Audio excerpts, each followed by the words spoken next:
montaje empotrado, o se llama también embutido. Esto es cuando los tubos se colocan empotrados, se tomará en cuenta las siguientes recomendaciones. Normalmente el embutido o el empotrado obviamente se hace calando o picando, si quieren, las paredes o el ladrillo, sea gambote o ladrillo hueco. Debemos picar y obviamente tampoco hay que exagerar en el picado porque se debilita la pared. Y peor las vigas y las columnas, que son estructuras de cemento y fierro, no se debe picar. Y antes de que vacíen el hormigón, debe colocarse los ductos, todos los que van en forma horizontal y los que pueden ir en forma vertical a través de las columnas. Después, en los cambios de dirección, los tubos estarán convenientemente curvados o bien provistos de codos o de tipos T apropiados. En este último caso, solo se admitirán los provistos de tapas de registro. O sea, se supone que cada caja tiene que tener, las cajas rectangulares normalmente tapamos con la placa del enchufe o con la placa del interruptor, pero las cajas cuadradas tienen que tener sus propias tapas.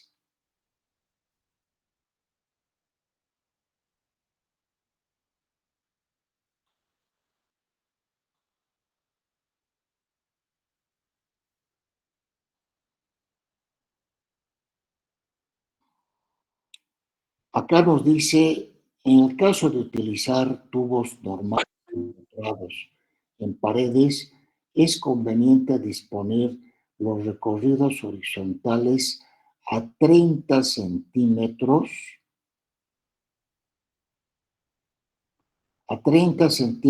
del piso terminado o, del cielo falso. De la misma forma, ya les he indicado de que debemos pasar a 20 centímetros del marco de las puertas y del marco de las ventanas. ¿Ya? Como nos dice acá. En instalaciones de ductos rígidos de PVC, se aceptarán instalaciones de ducto rígido de PVC que igual podrá colocarse en forma superficial o en forma empotrada, adosada o embutida, con otras palabras. Y normalmente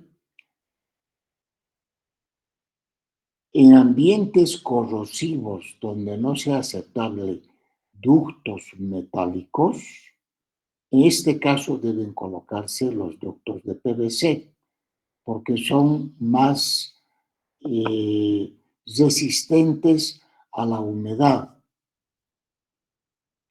Deberán ser de pared gruesa, roscados, hermetizados. Esta misma exigencia es aplicable en instalaciones húmedas o sujetos a salpicaduras, chorros de agua, o sea, donde por alguna razón no se puede utilizar los ductos metálicos.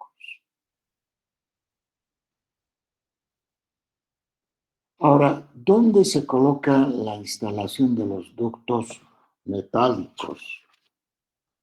Normalmente,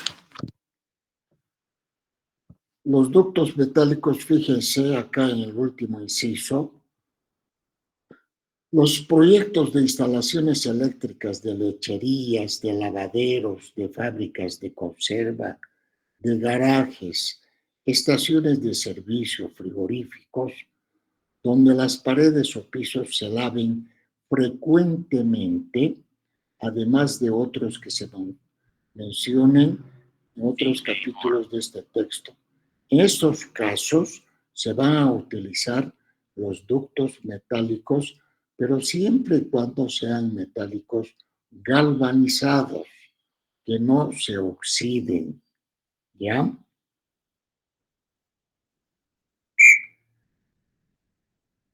Aquí está, debe ser proyectada con ductos galvanizados, roscados y herméticos. Si se adoptan medidas que aseguren la protección mecánica en toda la instalación enterrada, se podrá aceptar el uso de ductos de PVC de pared gruesa de tipo roscado hermético. Entonces, como estamos hablando de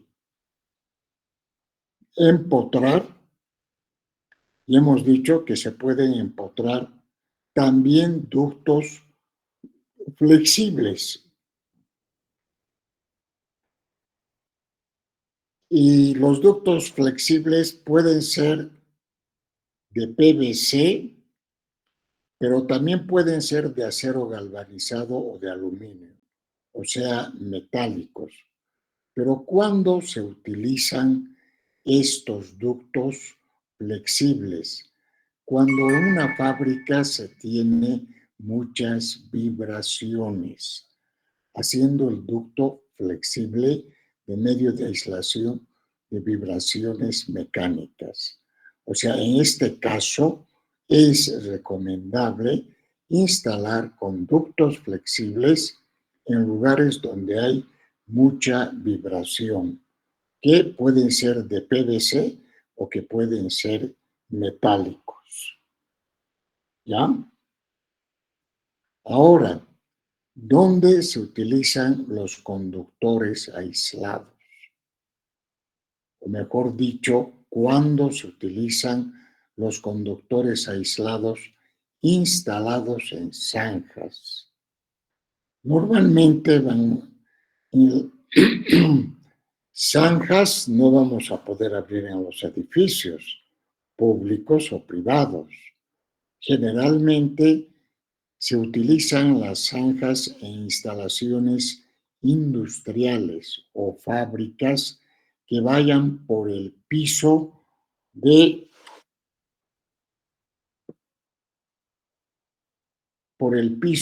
los galpones.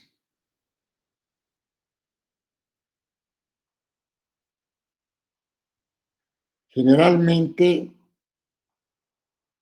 la zanja deberá dimensionarse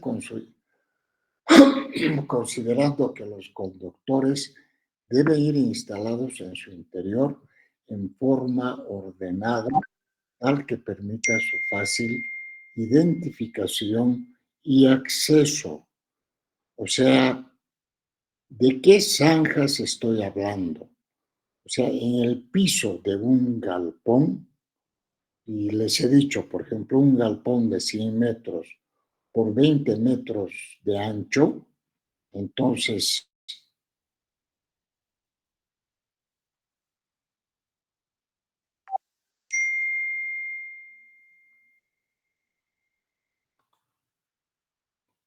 les decía, en el galpón donde vamos a tener 20 metros de largo y 100 metros de largo y 20 metros de ancho, y tengo cantidad de motores en ese galpón, lo más recomendable es poder llevar bandejas por las paredes o puedo llevar una zanja hecha con ladrillos o con hormigón por el medio del galpón que vaya los 100 metros y en lugares la zanja puede ir a lo largo de los 20 metros, por decir cada 20 metros. Entonces, obviamente que las tapas de las zanjas deberán ser diseñadas diseñadas de hormigón o de hierro. O sea, no sé si han visto alguna vez, si voy a utilizar de hierro, es mejor, tengo que utilizar angulares, o sea, los angulares que van a apoyar en ambos extremos de la zanja y voy a tener que hacer soldar varias piecitas de fierro de tal forma que tampoco se entre mis zapatos, ¿no? O sea, tiene que ser rejillas, si quieren, aunque no dice en el libro, pero son rejillas que me permita ver eh, a los conductores eléctricos. Normalmente, si estamos hablando de motores, pueden haber motores de mucha potencia y van a ir conductores de grandes secciones. Y lo que normalmente se hace son capas de conductores que tenemos que poner en estas zanjas, pero estas tapas serán cada 2 metros o cada 3 metros, de tal forma que a mí me permita acceder, por decir si se ha producido una corriente de cortocircuito, que me permita ver dónde está humeando, en qué o de dónde viene el olor. Como voy a tener una rejilla metálica, entonces voy a poder ver el humo y también el olor voy a poder eh, sentir. Ahora, no recuerdo en qué lugar está, que normalmente si voy a utilizar zanjas, debe tener una inclinación. Por decir, si he empezado en el extremo oeste, debo tener en el extremo este del galpón, tiene que haber cierta inclinación, porque alguna vez, por una gotera o porque alguien ha dejado una pileta abierta en el baño que había dentro del galpón, puede inundarse el galpón. Entonces, a lo primero que va a caer son a las zanjas. Y yo debo tener una buena inclinación de tal forma que el agua escurra rápidamente y no haga daño a los conductores.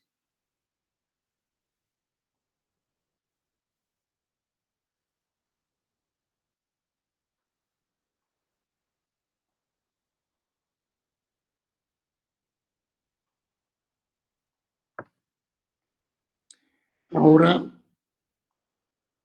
entonces de esa manera se utilizarán las zanjas, que en este caso al interior de los galpones tienen que ser visibles.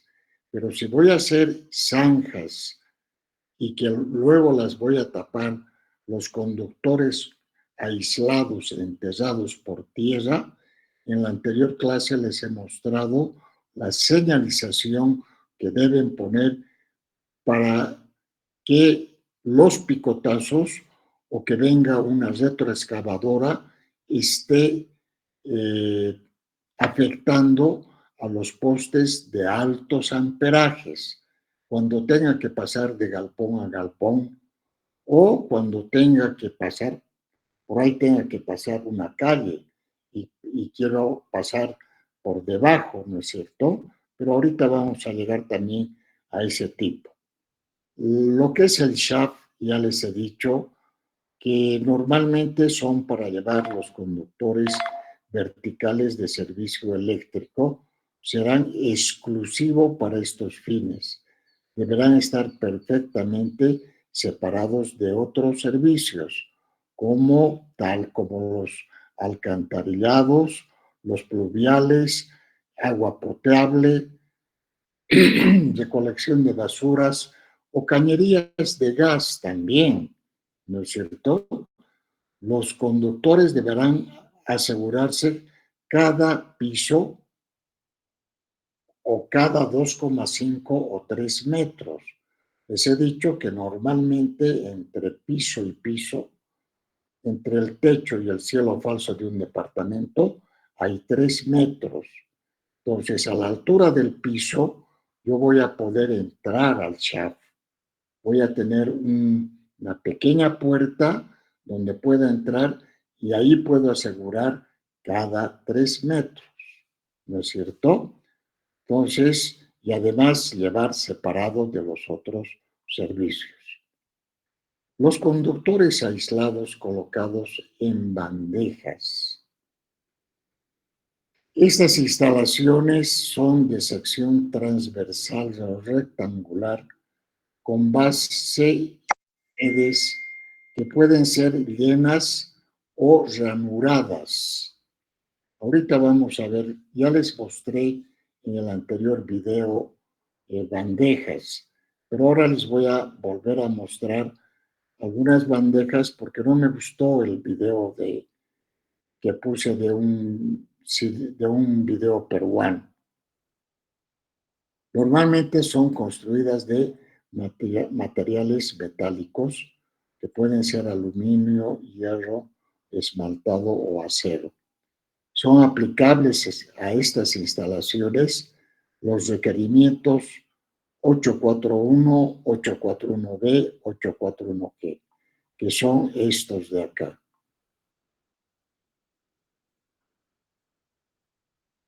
841, el C, D, el F.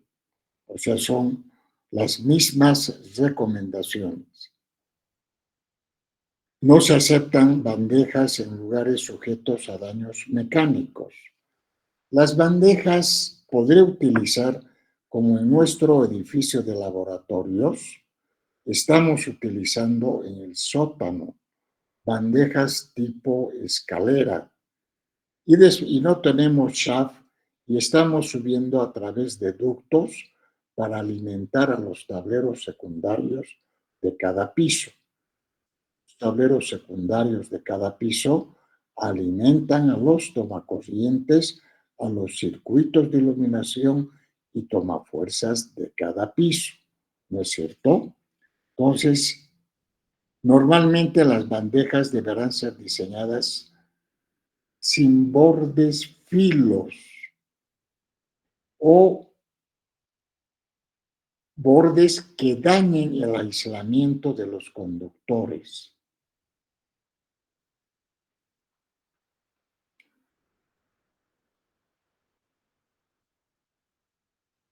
Se aceptarán colocar conductores uno sobre otro en más de 2 niveles si se trata de conductores hasta 50 milímetros cuadrados. Y eso es lo que hemos visto en el subterráneo del edificio de laboratorios. ¿Ya? Ahora, conductores aislados entendidos o electroductos. A ver, veremos el esquema 8.4.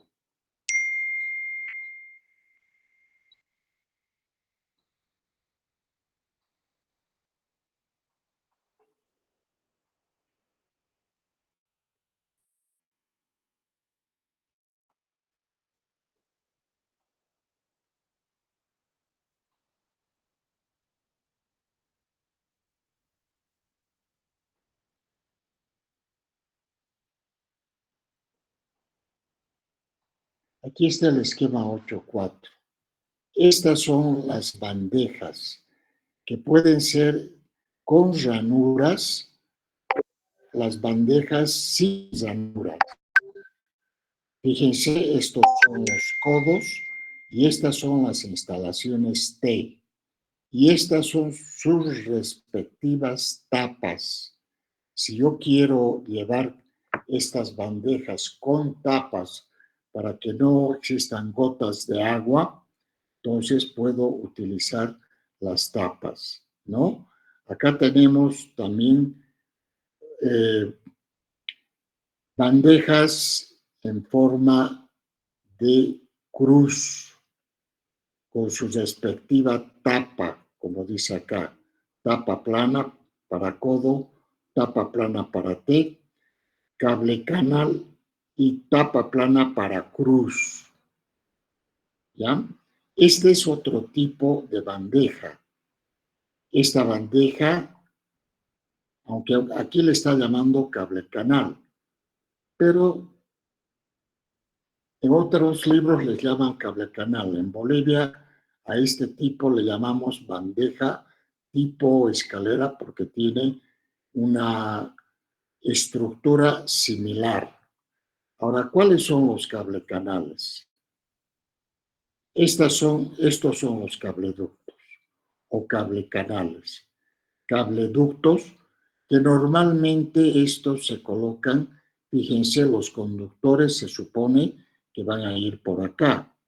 Igual acá los conductores van por acá, igualmente en la bandeja los conductores van a ir por estas bandejas, ¿no es cierto? Y en los cableductos, estos son los cableductos de tipo moldura y cableductos son estos de acá, que normalmente cuando ya se han terminado las instalaciones eléctricas, cuando ya se ha enyesado y pintado las paredes, entonces ya no podemos picar. Lo que se puede hacer es colocar este tipo de cableductos similar a lo que han hecho para poner en nuestras aulas el data display. Han utilizado este tipo de cableductos bastante delgados porque tampoco tenían que subir o llevar cantidad de cables, ¿no? Entonces estos son cerrados y aquí está la cruz horizontal, el codo horizontal, la T horizontal, porque también hay cableductos en forma vertical. Entonces, estos son los cableductos que estamos viendo acá.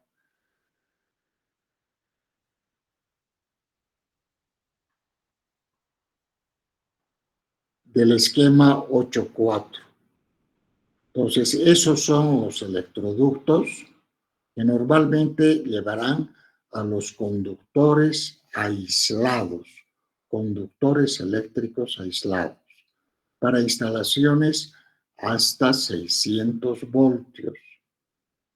Estos cableductos pueden ser de PVC, que normalmente nos dicen que pueden llevar hasta 30 conductores por cableductos de más de 250 milímetros cuadrados.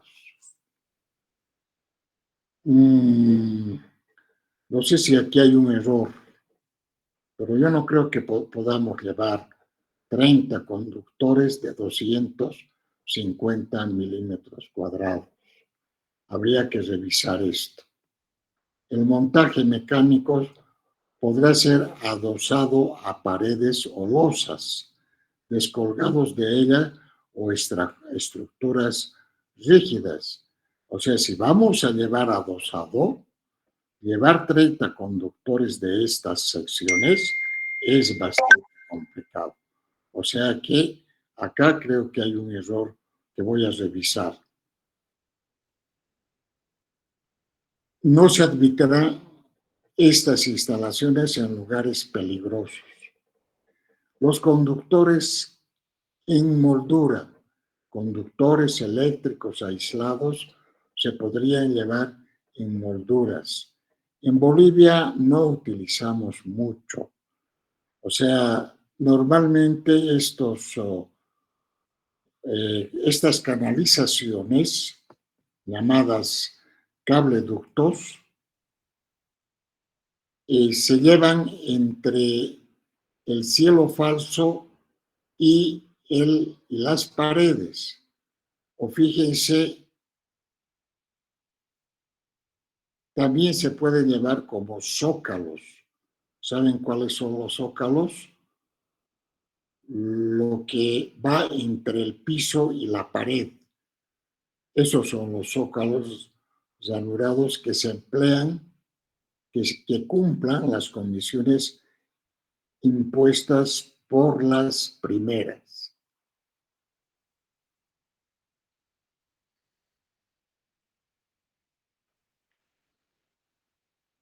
Bueno, ya hemos visto en el esquema 8.5.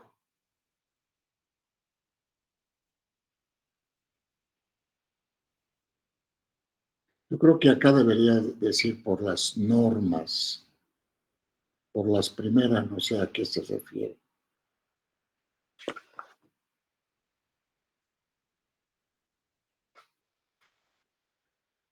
Condiciones de las molduras. No quiero detenerme mucho acá porque normalmente en Bolivia no hay ni siquiera estos cableductos tipo moldura, ¿no? Normalmente separación entre dos canalizaciones. Acá nos está dando las recomendaciones, también aquí las consideraciones, prescripciones o consideraciones para la instalación de las molduras que debemos considerar. Ahora, ¿cómo debo pasar a través de elementos de la construcción? O sea, ¿cómo debo pasar los conductores eléctricos? Porque hay fábricas que tienen varios galpones, ¿no? Y tengo que ir entre galpón y galpón.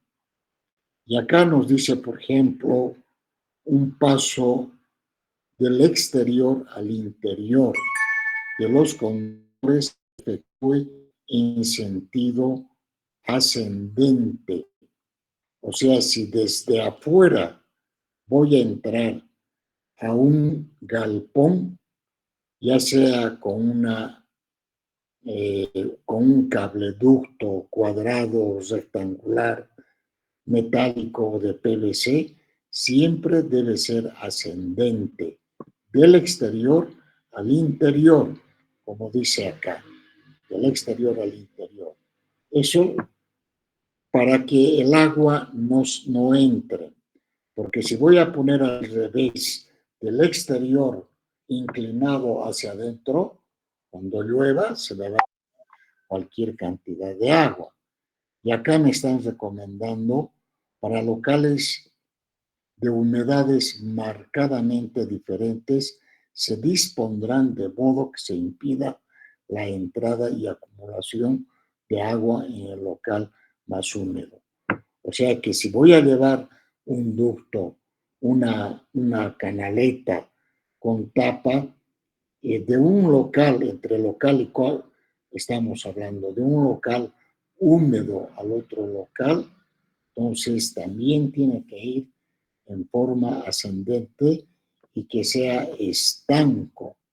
Estanco quiere decir que sean canalizaciones que no deje entrar la humedad ni el agua.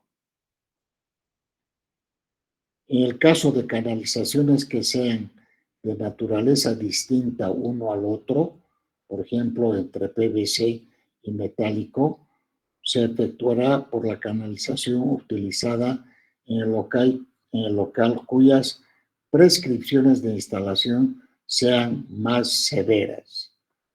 O sea, si son húmedas, entonces, y la otra seca, hay que llevar un accesorio o una bandeja o una canalización que similar a la de la donde hay mucha humedad o donde hay gases químicos o vapores químicos.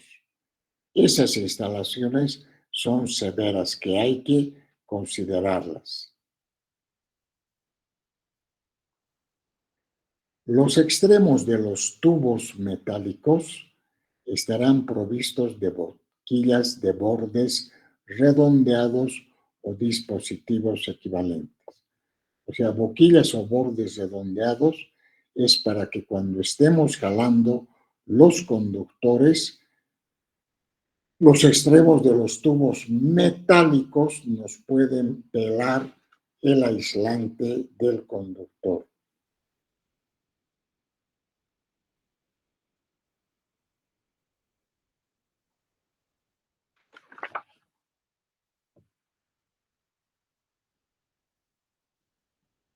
A ver, para distraernos un poco,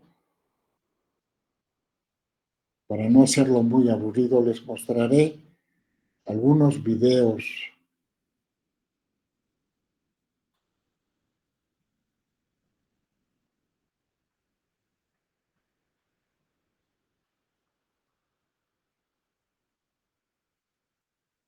videos de canalizaciones.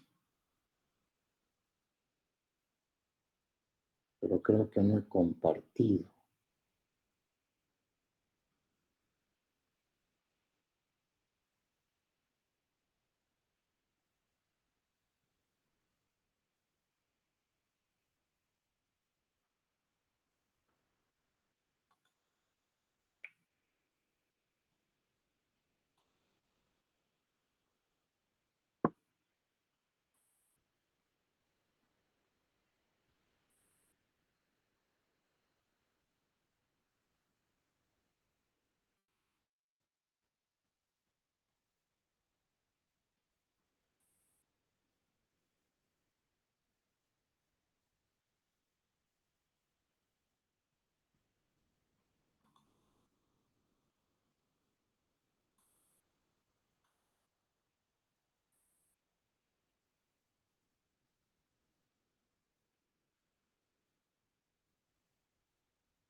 ¿Cómo les va? Bueno, lo que vamos a ver hoy ¿Se escucha y se ve el video?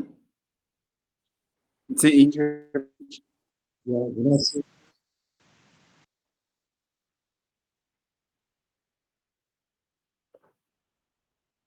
es tipos de canalizaciones, ¿no? Si bien al comienzo del curso vimos canalizaciones, proyectos, digamos, canalizaciones, seguido con cableado y conexionados, como un orden lógico de la construcción eléctrica en viviendas, que es lo que estamos viendo nosotros en este curso, lo vimos como parte del conjunto, digamos. Lo que vamos a hacer ahora es como que especificar cada canalización y sobre todo estas que por ahí conocemos un poco menos. En el caso esto de esta canalización que es la bandeja portacables, es como que sí sabemos que existe, la vimos colocada, pero bueno, por ahí no estuvimos tan en detalle, como que no ahondamos, digamos, en este tipo de canalización que es muy usada, sobre todo en obras grandes, en colegios, hospitales, obras de envergadura, hasta casas, ¿no? Hay lugares donde se prefiere usar más la rusticidad y se usa este tipo de canalizaciones. En quinchos, bueno, ustedes lo van a ver. En industria es muy usado este sistema de canalización, en industria, en galpones, bueno, y ustedes van a ver el tipo de cableado también que llevan estas canalizaciones, ¿no? Qué tipo de cableado y cómo van ubicados los cables. Y algo muy importante es cómo van armadas las bandejas, ¿eh? Lo vamos a ir viendo a medida que se vayan desarrollando el video. Lo que yo hice acá fue tomar unos videos de YouTube y bueno, lo que yo edité imágenes de esos videos eh, y bueno, para que ustedes vayan teniendo como que un resumen de todos esos videos. La diferencia es que si no les tengo que pasar el link de cada video, ustedes tienen que ver cada video y bueno, no es lo mismo, ¿eh? Lo vamos a ir viendo como si estuviésemos en una clase donde vamos armando o o alguien los está armando y vamos explicando y viendo en detalle cómo se arma una bandeja portacable. Los invito a ver. Bueno, vamos a ver diferentes tipos de bandeja y con los accesorios, ¿no? En este caso tenemos bandejas escalonadas, acanaladas y de un tipo de canastos que son las menos vistas acá, son como canastos de alambre. Esta es una manera de llevar los conductores de baja tensión, como lo pueden ver aquí. Los conductores de baja tensión se llevan de esta manera, uno al lado de otro, no encima del otro, no se apilan. Hablamos de baja tensión siempre de 380 a 220 y esto es muy baja tensión, que serían los de redes o telefonía. Estos conductores sí, se amontonan y se amarran así. Pueden ir apilados, unos que van para un lado, para otro, porque este tipo de conductores no produce calentamiento ni nada que se les parezca, ¿no? Entonces pueden ir de esta manera. Ustedes van a ver a continuación marcas de bandejas y bueno, gente que explica cómo funcionan las bandejas y accesorios y cómo van puestas y distancia y todo lo demás. Bueno, y obviamente las marcas porque son quienes promocionan las bandejas de la marca que corresponde, ¿no? Obviamente. Acá la que más usamos nosotros es la del centro, es la de esta agujereada que va al medio. La del costado izquierdo también se suele usar, que en manera de escalones. Ahora, continuando con la explicación, voy a hablarles sobre los pasos para la selección de bandejas portacables. Número 1. Distancia entre soportes. Es muy importante considerar primero la distancia entre apoyos, ya que afecta a la resistencia del sistema y a la longitud de las secciones rectas que se van a utilizar. Para distancias entre soportes de 2.4 metros, utilice bandejas de 2.4 metros. Para distancias entre los soportes de 2.4 a 3 metros, utilice bandejas de 3.05 metros. Como segundo paso sería ver el ancho y el alto de la bandeja portacables, así como su capacidad de carga. Se debe saber el tipo y cantidad de cable a colocar, así como la carga total a soportar en kilogramos por metro lineal. Los cables de energía deben ser colocados en una sola capa, verificando el ancho y la capacidad de carga de la bandeja portacables. Los cables de baja tensión se pueden apilar, verificando el ancho, el alto y la capacidad de carga de las bandejas portacables. El área ocupada no puede ser superior al 50% del total de la bandeja portacables.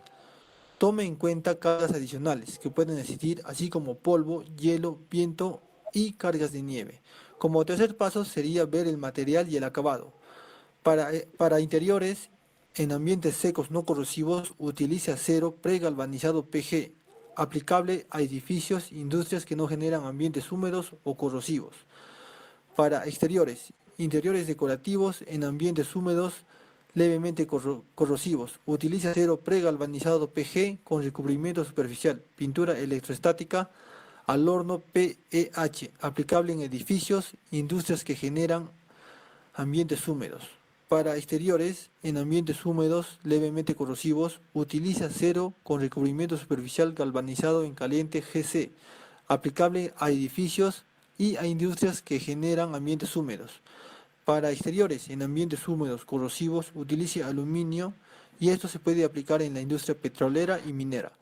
Para interiores o exteriores en ambientes húmedos corrosivos, aplicaciones especiales, utilice acero inoxidable, que se aplica en la industria alimenticia.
Obviamente los cables que vamos a llevar son al interior de estas bandejas, ¿no?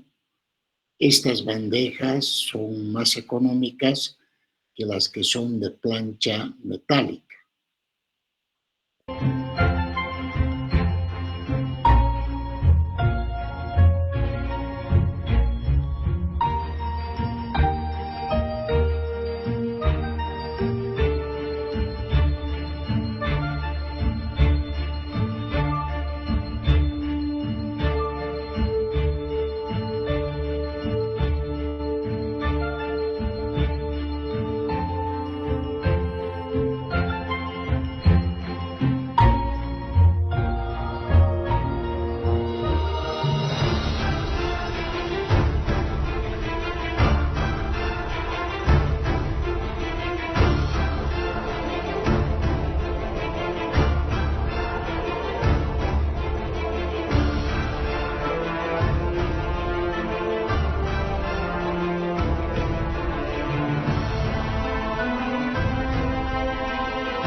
creo que es suficiente como para poder entender, ¿no?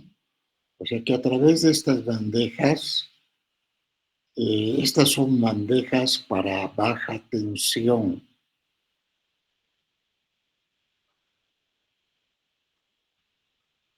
O sea, para llevar 380, 220 voltios, por ejemplo, en la fábrica de yacimientos, en Cobose, en la Manaco, en la PIL, con seguridad que en todas esas empresas los cables de baja tensión van a llevar por este tipo de bandejas.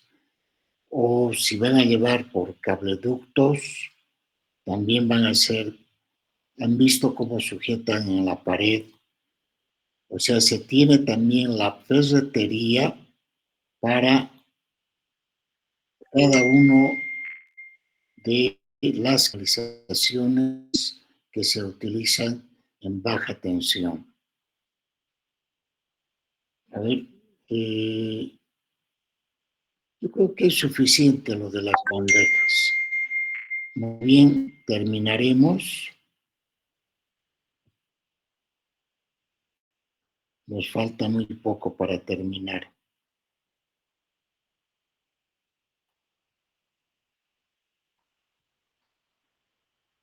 Entonces,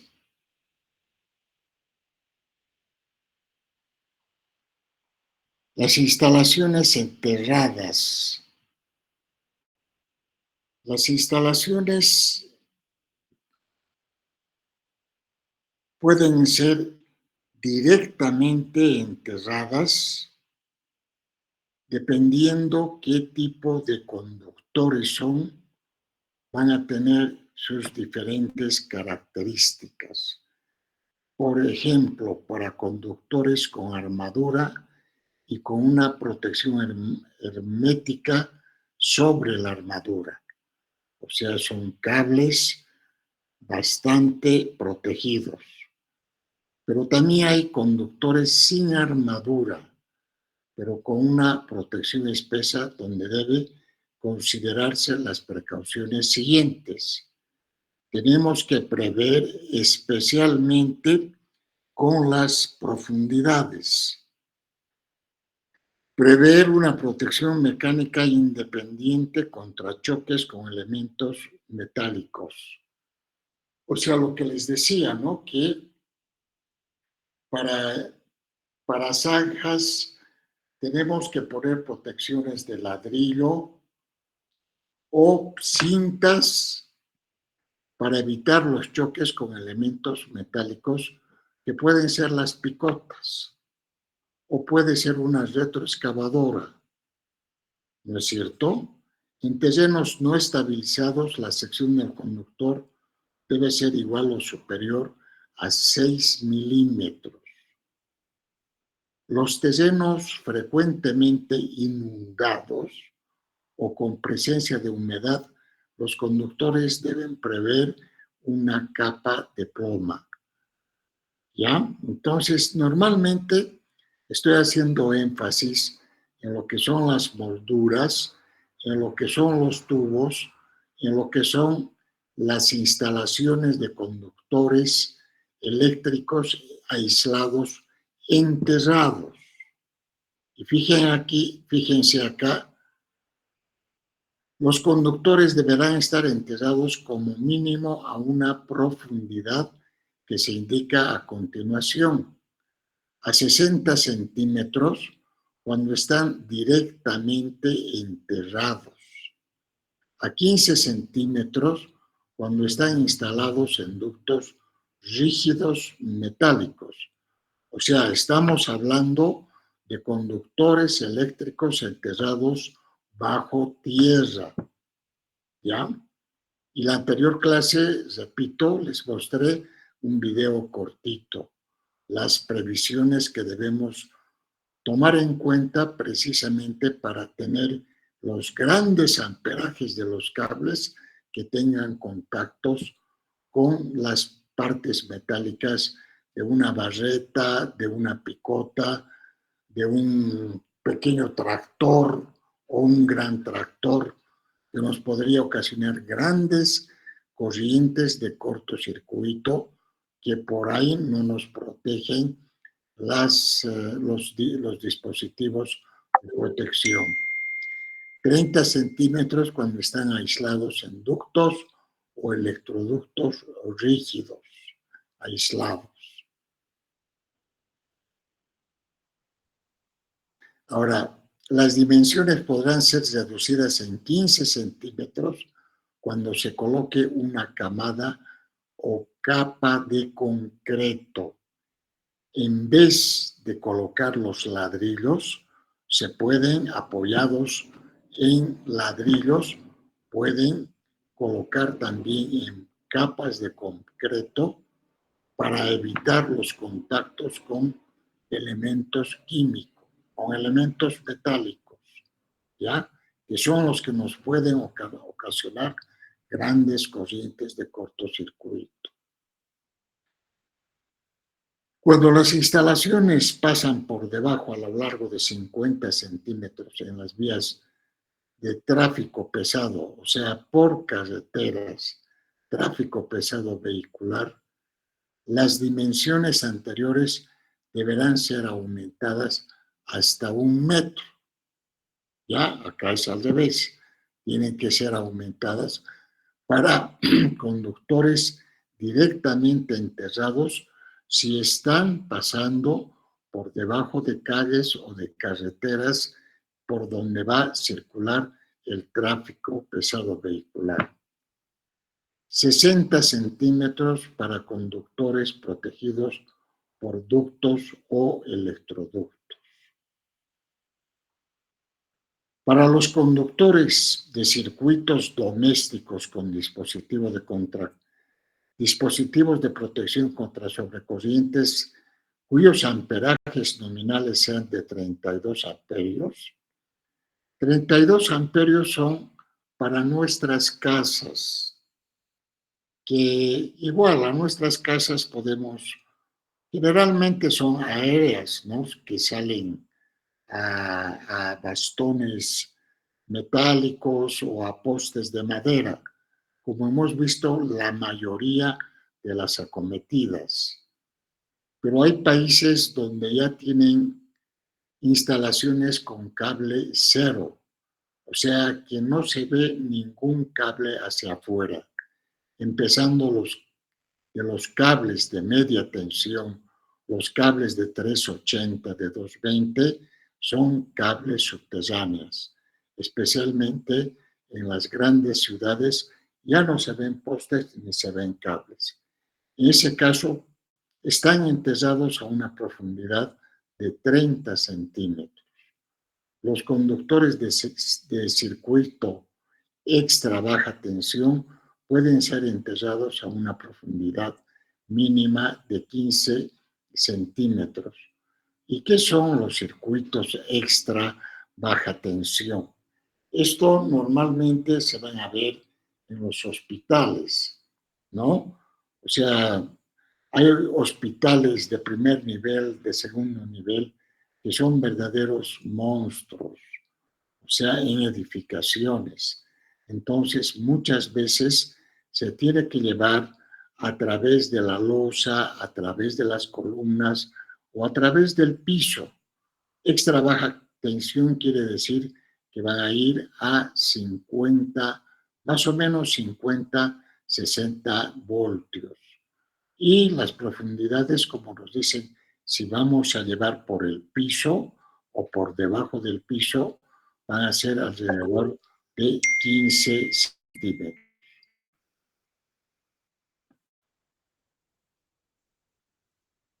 Luego, y acá están una serie de prescripciones o recomendaciones, por ejemplo, la transición de una línea aérea o línea subterránea debe ser efectuada a través de electroductos rígidos, que pueden ser metálicos, ductos rígidos, que deben extenderse desde bajo el nivel del suelo hasta una altura de 240 metros, O sea, como dice, electroductos rígidos.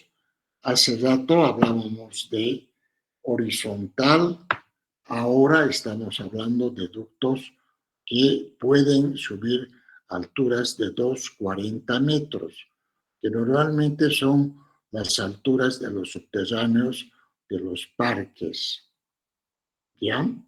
No son de casas.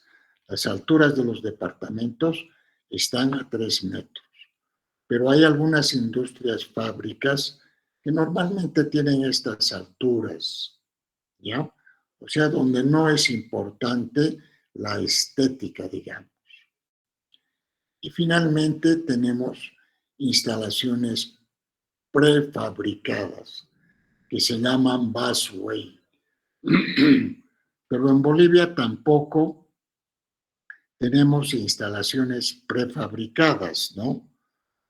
En países como la China, en el continente asiático, en el continente europeo, ya edificios de 20, 30 pisos pueden terminar en 30 a 60 días, pero con bloques prefabricados, con estructuras prefabricadas, donde también tienen bandejas o tienen cableductos prefabricados por donde van a ir los ductos hasta los últimos pisos, sean verticalmente o horizontalmente.